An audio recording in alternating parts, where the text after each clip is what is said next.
शंकर पर जल चढ़ाने का जो भाव वर्णित किया जाता है कि हम शंकर को मंदिर में जाकर जल चढ़ाते हैं तो खड़े खड़े चढ़ाएं कि बैठकर चढ़ाएं। बहुत ध्यान देना साहब।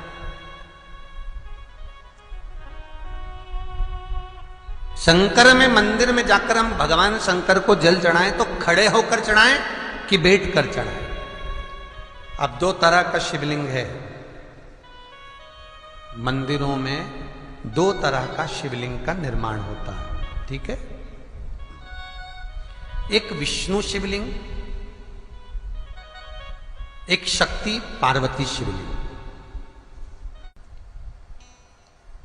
दो तरह का शिवलिंग मंदिरों में होता है, दो तरह का शिवलिंग मंदिरों में होता है, समझ लेना बहुत अच्छी तरह से। एक शिवलिंग वो होता है जो जमीन पर डायरेक्ट जलाधारी रहती है, शिवलिंग रहता है, ऐसी जलाधारी पूरी की पूरी, और शिवलिंग जमीन पर रखा रहता है, भूमि पर रखा रहता है, डायरेक्ट जमीन पर। आप जल ले जाकर चढ़ाए, निकल गया रास्ते से। एक शिवलिंग जो जमीन पर डायरेक्ट शंकर भगवान की जलाधारी और शिवलिंग रखा रहता है, वो शक्ति शिवलिंग कहलाता है। माता पार्वती का हस्त कमल उस शिवलिंग के सम्मुख में, और दूसरा शिवलिंग एक डमरू जैसा होता है। अब वो हम उसको कैसे वर्णन,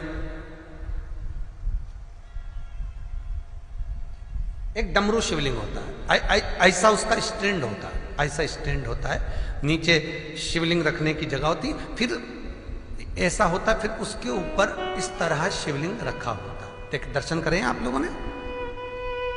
अब फिर इसके ऊपर शंकर भगवान का शिवलिंग रखा होता है, ठीक है। इस तरह का जो शिवलिंग होता है, एक डायरेक्ट नीचे रखा हुआ शिवलिंग, और एक भगवान जो नीचे डमरू जैसी आकृति होती है, इस पे जो डमरू जैसा जो भाग बना होता है, ये भगवान विष्णु का हस्तकमल है, और ऊपर का जो भाग है वो भगवान ब्रह्मा का हस्तकमल है। इसको विष्णु शिवलिंग कहते हैं।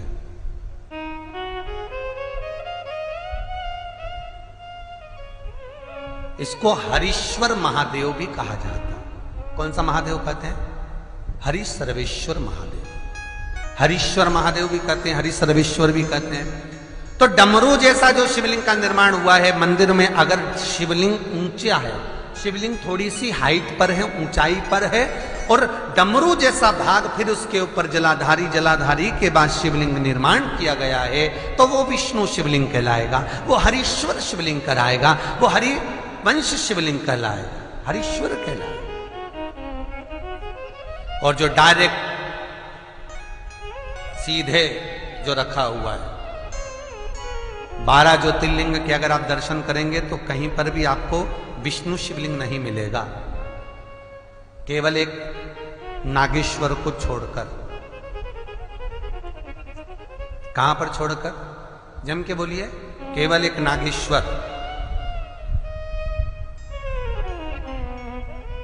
नागेश्वर को छोड़कर बाकी के जितने 12 ज्योतिर्लिंग में शिवलिंग के दर्शन करोगे सब शक्ति शिवलिंग मिलेंगे, सब जमीन पर। आप जितने भी देखेंगे, काशी का देखेंगे, महाकालेश्वर देखेंगे, तो डायरेक्ट जमीन पर जलाधारी बनी है महाकाल बाबा की, डायरेक्ट जमीन पर बनी है, कोई ऊंचाई नहीं है, डायरेक्ट जमीन पर फिर शिवलिंग है। ओमकारेश्वर देख लीजिए, ममलेश्वर देख लीजिए, आप चाहें तो विश्वनाथ देख लीजिए, डायरेक्ट जमीन पर। सोमनाथ देख लीजिए, डायरेक्ट जमीन पर।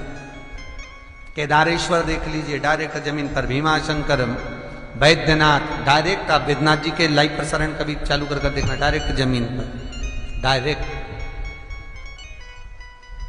तो जितने भी शिवलिंग हैं सारे के सारे शक्ति शिवलिंग हैं। जो डमरू के भाग पर रखा हुआ है वो हरीश्वर शिवलिंग, विष्णु के हस्तकमल पर जो रखा है, तो शास्त्र कहता है आप शक्ति शिवलिंग का जब जब अभिषेक करें, बहुत ध्यान रखना अपनी जिंदगी में इस प्रसंग को श्रावण के महीने में बहुत ध्यान रखना। आपके आसपास में भी मंदिर हो तो उस पर ध्यान रखना। जो शक्ति शिवलिंग हो उस पर जब भी जल चढ़ाना तो बैठकर चढ़ाना, बैठकर चढ़ाना। शक्ति शिवलिंग पर जब भी जल चढ़े, भले शिवलिंग कितना भी ऊंचा हो, कितना भी ऊंचा हो, तो संघी से चढ़ा दो, पर जल बैठ कर चढ़ाइए। भले शिवलिंग ऊपर है, पूरा तरह से हाथ नहीं पहुंचा, जैसे सोमनाथ जी में अब शिवलिंग कितना बड़ा है, महाकालेश्वर का शिवलिंग कितना बड़ा है, तो उसको तो बैठकर स्नान नहीं करा सकते। भले शिवलिंग कितना भी ऊंचा हो, पर अगर भूमि टच है, शिवलिंग अगर भूमि टच है, शक्ति शिवलिंग है, तो भले आधा शिवलिंग नहाए, आधे पर पानी जाए, पर बैठकर ही स्नान कराया जाता है। और महाराज यदि हरीश्वर शिवलिंग है, अर्थात भगवान विष्णु के हस्त कमल पर, ब्रह्मा के हस्त कमल पर यदि शिवलिंग है, तो वो शिवलिंग का जब भी स्नान कराएंगे, अभिषेक कराएंगे, पूजन कराएंगे, तो खड़े होकर ही करना है। और खड़े होने का भी तरीका होता है, दोनों चरण बराबर में रखकर कभी भी शंकर भगवान के शिवलिंग का स्नान नहीं कराया जाता। महाराज दोनों चरण बराबर रखकर, अगर हरीश्वर शिवलिंग है, किसी मंदिर में शंकर को जल चढ़ाने के लिए आप गए हो और शंकर को जल चढ़ा रहे हो, तो हरीश्वर अगर शिवलिंग है तो दोनों पांव बराबर रखकर नहीं, एक सीधा चरण थोड़ा सा आगे रखिए और उल्टा चरण थोड़ा सा पीछे रखकर भगवान शंकर का जलाभिषेक करने पर लक्ष्मी जैसे अपने चरण रहते हैं, भगवान शंकर उसी तरह से लक्ष्मी को दौड़ाते हुए अपने घर में प्रवेश करा। लक्ष्मी भागती हुई, अगर जो पुष्टि मार्ग से जुड़े होंगे, जो भगवान ठाकुर जी की सेवा करते हैं, पुष्टि मार्ग से जुड़े हों, श्रीमद वल्लभाचार्य जी से, वल्लभ कुल बालकों से जिनका ब्रह्म संबंध हुआ है, ऐसे अगर जीव हैं, वैष्णव जीव हैं, तो वो दर्शन करते होंगे ठाकुर जी, यमुना जी और महाप्रभु जी का। तो कैसा दर्शन करेंगे? श्रीनाथ जी का दर्शन करेंगे तो दोनों पांव श्री जी बाबा के, मेरे ठाकुर जी के बराबर पर है, नाथ द्वारा वाले श्री जी बाबा के, गोवर्धन नाथ जी के दोनों पांव चरण बराबर। श्रीमद वल्लभाचार्य जी का दर्शन करेंगे तो दोनों चरण बराबर के फोटो में मिलेंगे। पर यमुना जी का अगर आप दर्शन करेंगे, पटरानी यमुना जी का जब दर्शन करेंगे, तो यमुना जी का चित्र का दर्शन करेंगे, तो यमुना हमेशा एक पांव यमुना जी का आगे मिलता है। क्यों? जो वैष्णव ठाकुर का दर्शन करे, श्रीमद वल्लभाचार्य जी के अनुसार भगवत चर्चा करे, उसके यहाँ यमुना भक्ति निरंतर प्रवेश करती जाए, इसलिए भागता हुआ चरण, दौड़ता।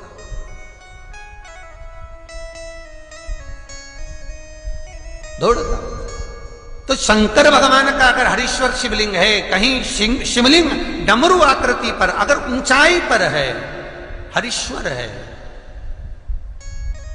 तो फिर जल खड़े होकर चढ़ाए, चरण आगे पीछे।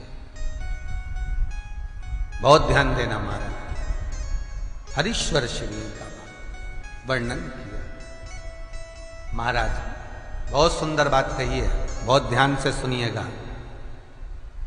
शक्ति शिवलिंग के ऊपर जो जलाधारी लगती है, शक्ति शिवलिंग के ऊपर जो जलाधारी लगती है, वो 5 मिनट, 10 मिनट, आधा घंटा रखकर 24 घंटे के लिए हटा सकते हो।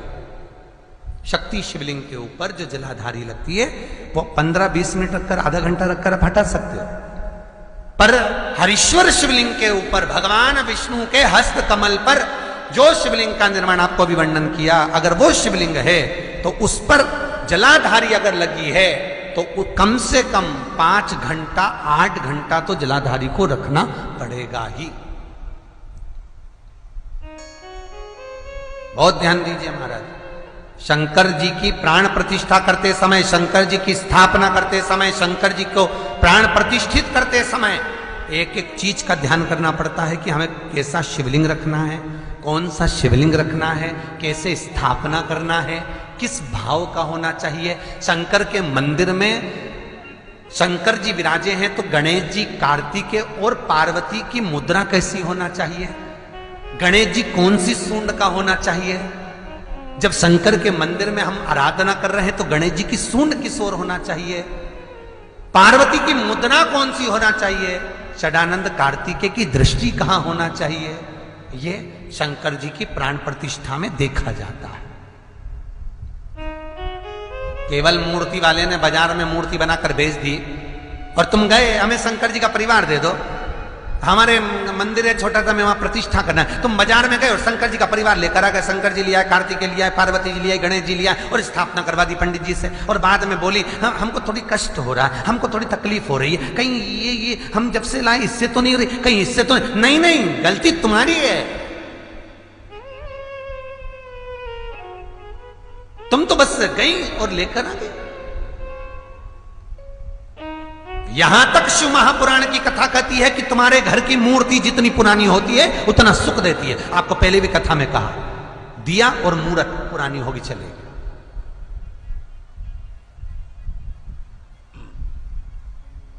पुरानी एक फैशन चल गया, छोटे से ठाकुर जी नहीं रखूं, बड़े वाले लाऊंगी लड्डू गोपाल, सेवा अच्छे से हो जाएगी। और जो सास के हाथ के वो अब उनको नहीं पूछे तो दुख नहीं होगा, दुख तो होगा। महाराज